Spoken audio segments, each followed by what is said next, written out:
You're listening to The World at 8 with Lynn Mozart.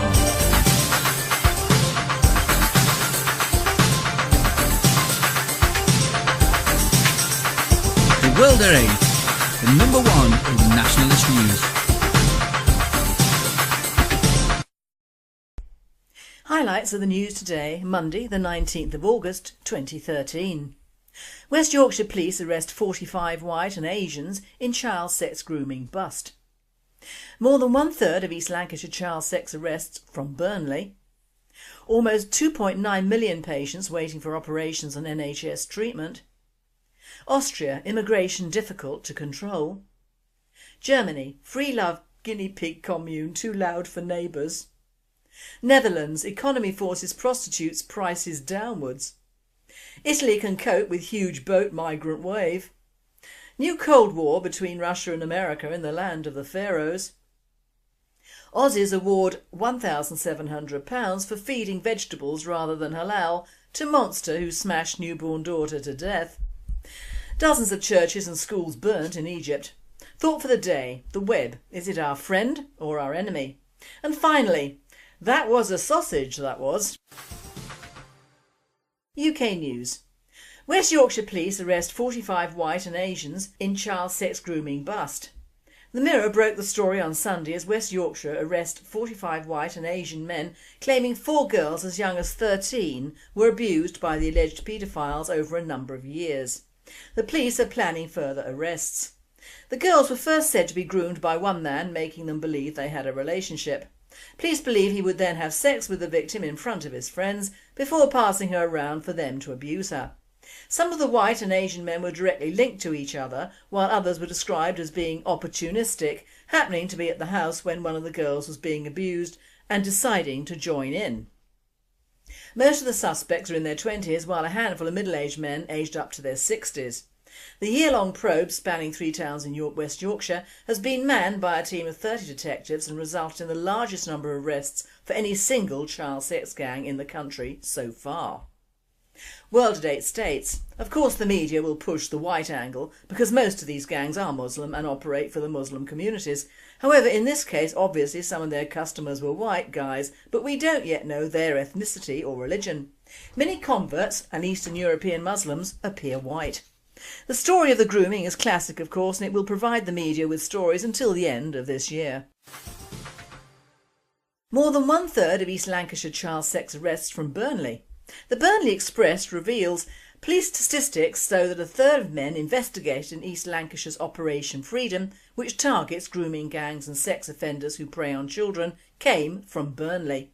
More than 230 men suspected of serious child sex abuse have been probed by detectives under Operation Freedom since it began in 2008. The figures released to the Burnley Express under the Freedom of Information Act show 113 males were arrested by detectives in the operation, which looks to safeguard children and bust child sex gangs in Burnley, Pendle and Rossendale. Last year alone 70 men were investigated and 44 men were arrested in connection with child sex offences, 30 of whom came from Burnley. More than 40% of the child sex crime suspects arrested under the Operation Freedom were from that town. World at 8 comments. They deserve to be probed. Almost 2.9 million patients waiting for operations and NHS treatment. Hospital waiting lists have soared to a 5-year high, with almost 2.9 million patients in the queue for treatment. New figures show that at the end of June the number of people waiting to start NHS treatment after being referred by their GP was 250,000 higher than the same time last year. It comes as the respected medical journal The Lancet accused ministers of treating the health service like a failing bank by trying to bail out crisis-hit units with extra money instead of taking responsibility for care. European news. Austria. Immigration difficult to control. According to an OECD report which explores myths about migration flows, countries face great difficulties in choosing immigrants. At a time when governments everywhere are hoping to attract the best migrants, who are highly qualified and able to compensate for local labour shortages, countries are only able to select a tiny proportion of their migrants, explains Die Presse. For example, in Austria, the Daily explains, this problem is not solely confined to Austria, adds Die Presse, because even very selective states like Australia and Canada only succeed in choosing a quarter of the migrants coming to work in their countries. World at 8 states. I wasn't aware we could choose anyway. In the UK we're just targeted and lumbered with the bastards. Germany. Free love guinea pig commune too loud for neighbours.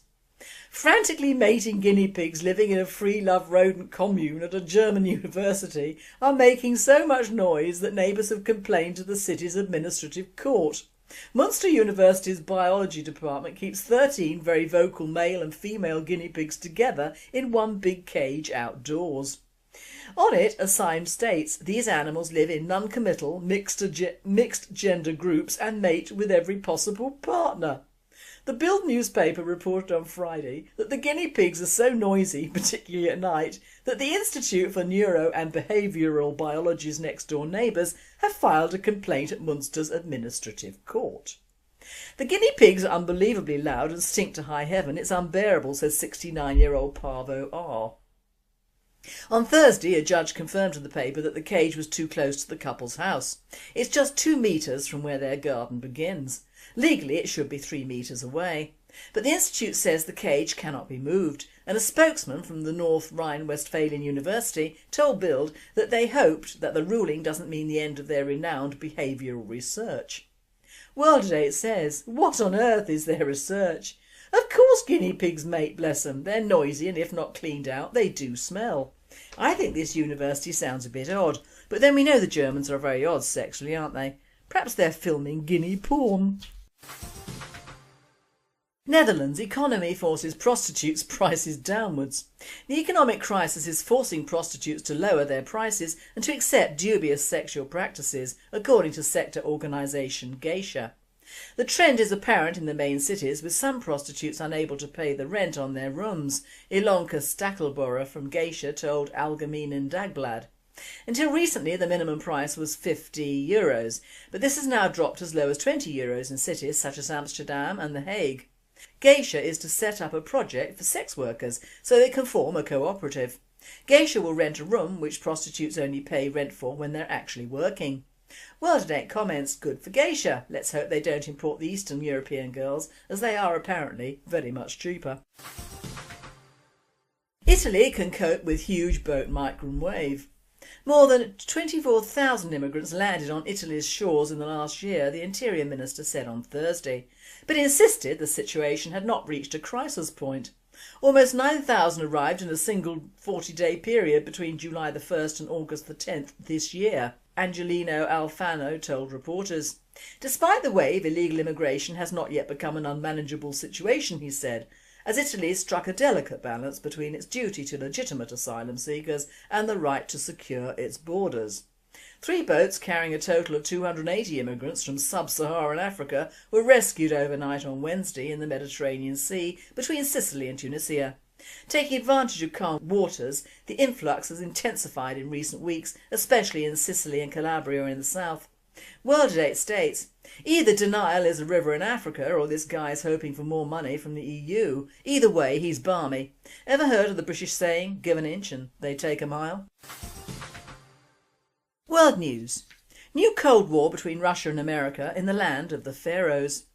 Canada Free Press writes, despite it being a long time since the end of the Cold War between the US-led Western camp and the Eastern-led Eastern one, what is happening today in Egypt is proof of what still lies in the hearts of both sides, who are waiting for any chance to direct a painful hit at the other side, to win a round or cause a loss to the enemy.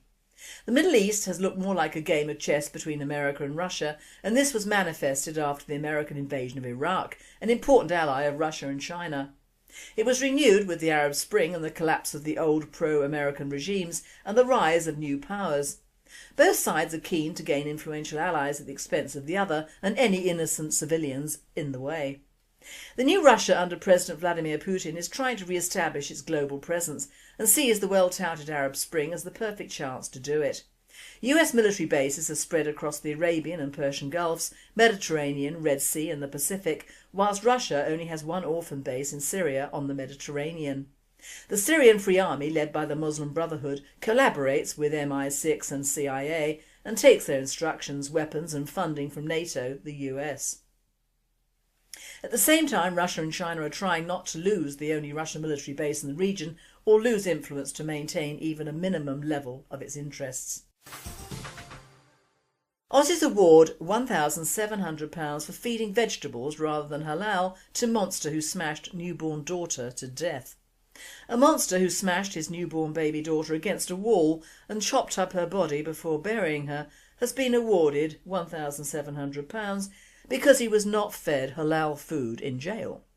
Former butcher Raymond Akhtar Ali, 60, complained to the Queensland Civil and Administrative Tribunal that he had been fed a vegetarian diet for 4 months whilst being held in prison instead of halal foods which need to be blessed, slaughtered and cooked and stored in accordance with strict rules. In 2000, Ali was found guilty of the gruesome murder of his newborn daughter, whilst the baby's mother, Amanda Blackwell, 22, was found guilty of manslaughter. The court learnt that she had become Ali's virtual sex slave while working in his halal butcher's shop. Although he was married at the time, she became pregnant with his child. Minutes after she secretly gave birth, Ali killed the baby girl. A post-mortem found that her severe fractures were likely to have been caused by being crashed against a hard surface while still alive. Mr Bleiji said that the community would understandably be angry about this decision to pay compensation, and he's requested urgent advice with respect to the state loading an appeal.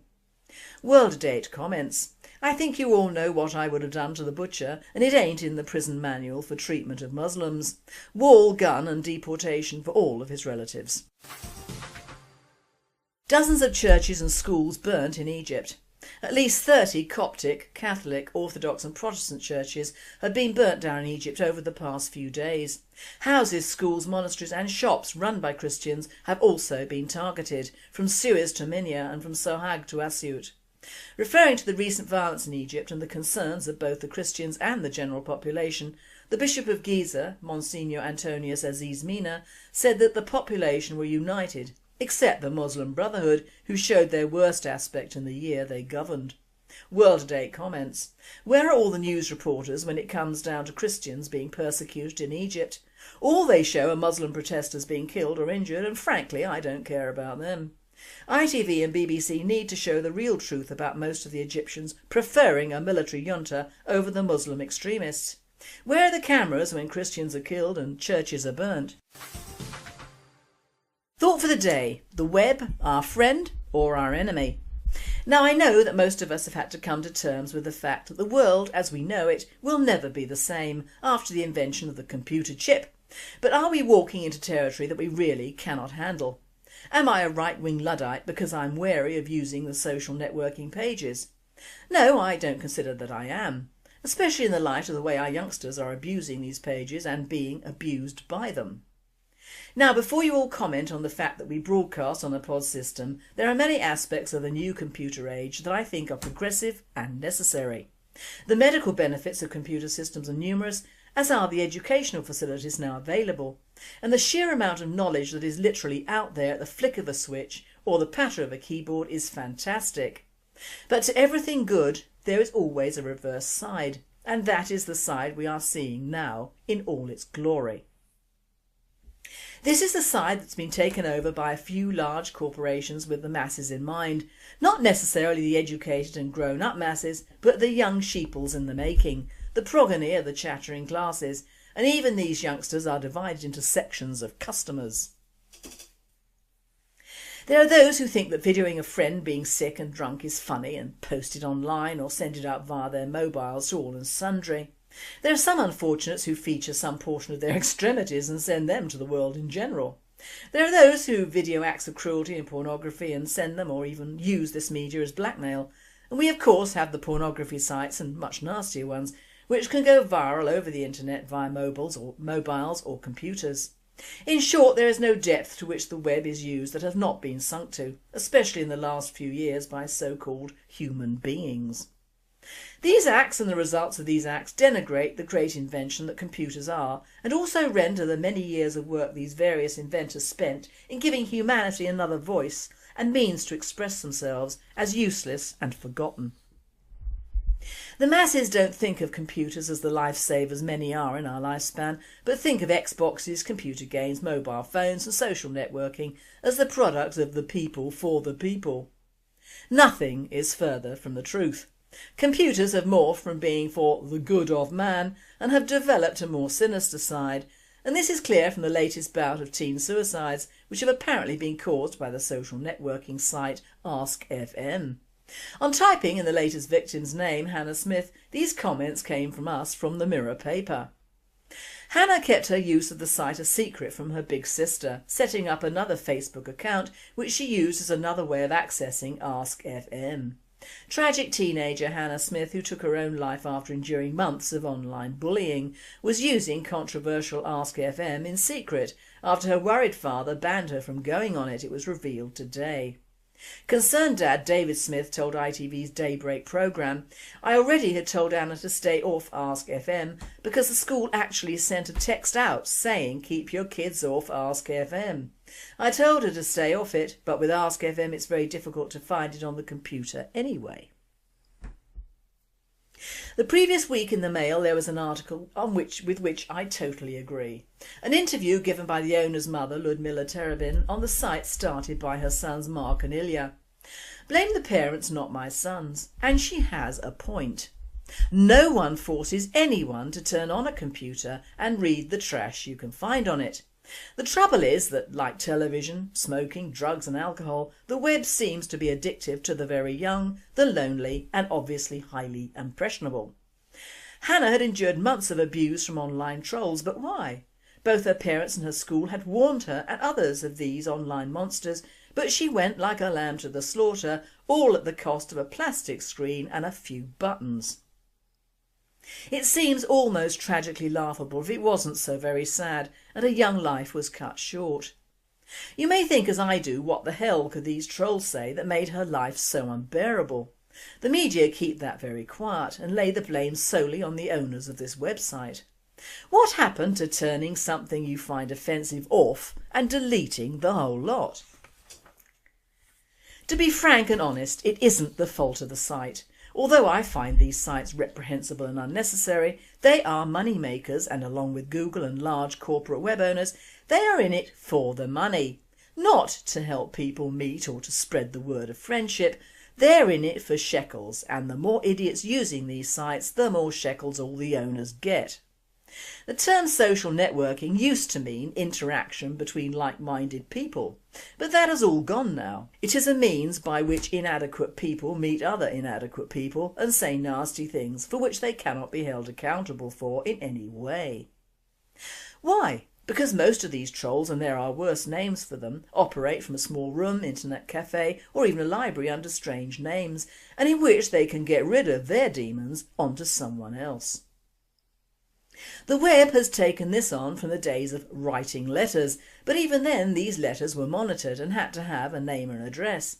This honest approach applies no longer. We are all invisible but highly visible at the same time. Such is the duality of the web. The World Date is available through YouTube as well as the BNP site, but since Google has taken over we seem no longer to have the international listeners we used to have, as Google are operating an anti-racist bias through a committee they set up, which comprises of, amongst other retards, members of the UAF and probably Amnesty, Liberty and the Muslim Brotherhood in the UK.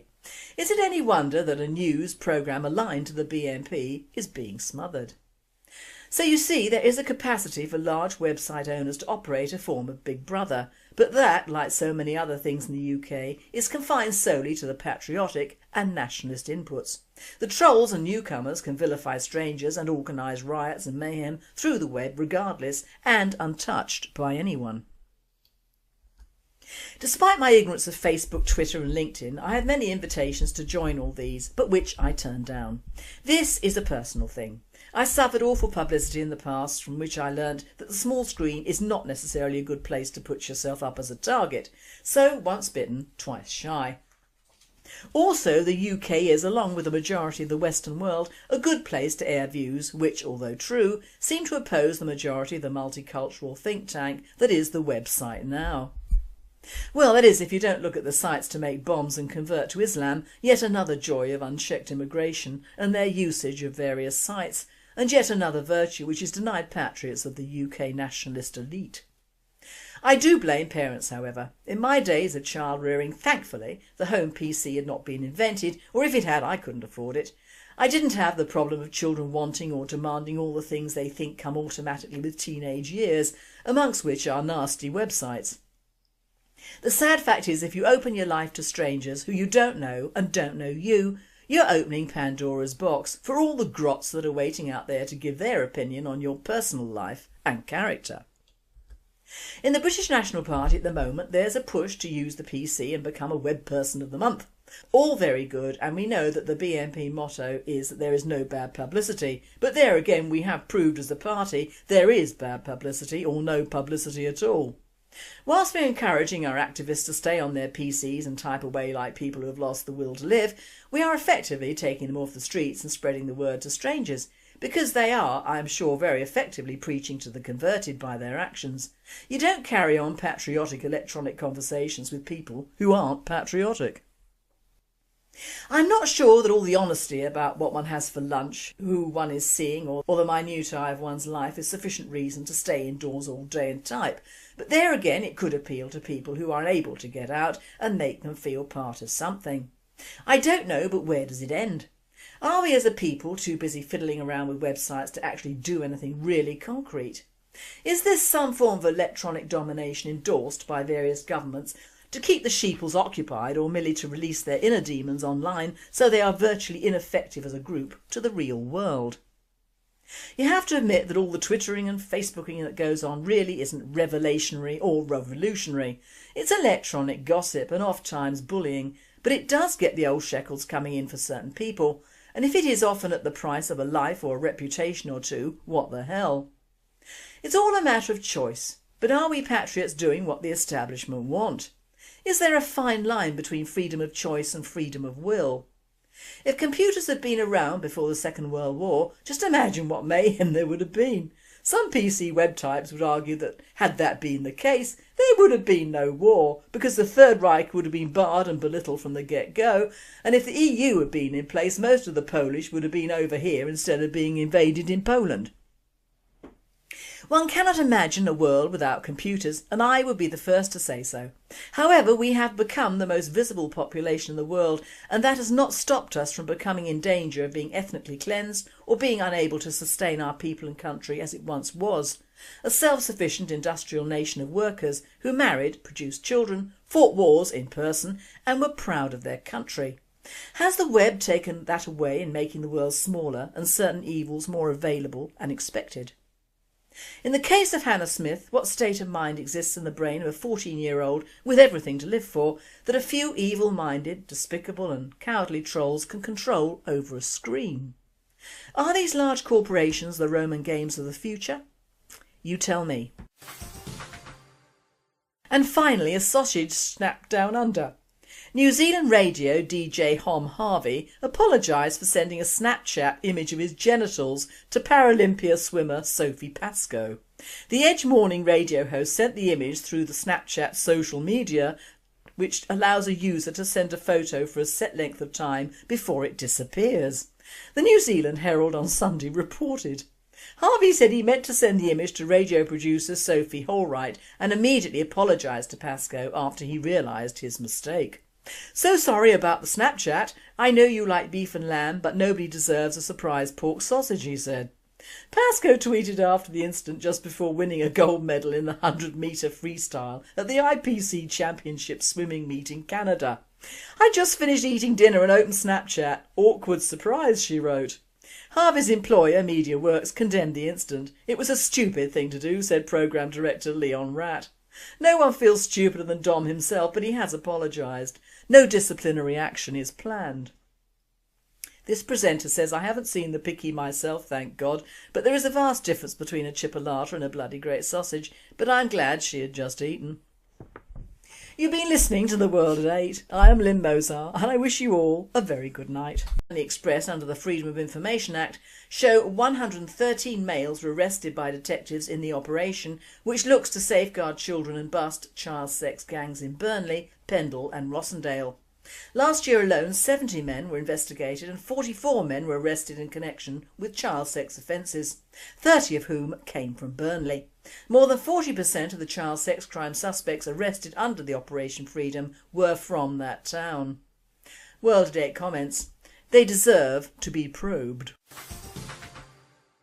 Almost 2.9 million patients waiting for operations and NHS treatment. Hospital waiting lists have soared to a 5-year high, with almost 2.9 million patients in the queue for treatment.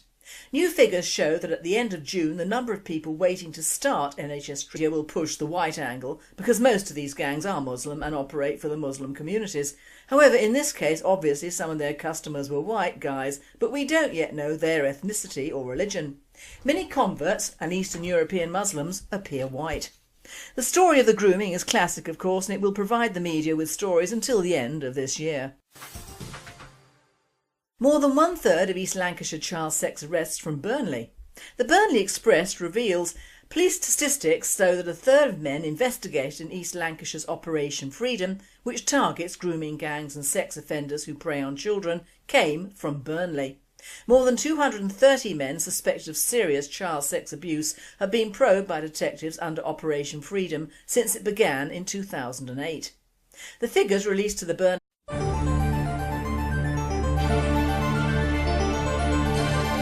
You're listening to The World at 8 with Lynn Mozart.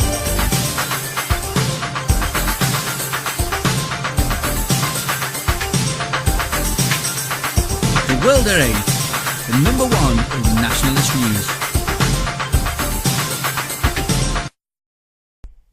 Highlights of the news today, Monday the 19th of August 2013. West Yorkshire police arrest 45 white and Asians in child sex grooming bust. More than 1/3 of East Lancashire child sex arrests from Burnley. Almost 2.9 million patients waiting for operations and NHS treatment. Austria, immigration difficult to control. Germany, free love guinea pig commune too loud for neighbours. Netherlands, economy forces prostitutes prices downwards. Italy can cope with huge boat migrant wave. New Cold War between Russia and America in the land of the Pharaohs. Aussies award £1,700 for feeding vegetables rather than halal to monster who smashed newborn daughter to death. Dozens of churches and schools burnt in Egypt. Thought for the day: the web, is it our friend or our enemy? And finally, that was a sausage, that was. UK News. West Yorkshire police arrest 45 white and Asians in child sex grooming bust. The Mirror broke the story on Sunday as West Yorkshire arrest 45 white and Asian men claiming 4 girls as young as 13 were abused by the alleged paedophiles over a number of years. The police are planning further arrests.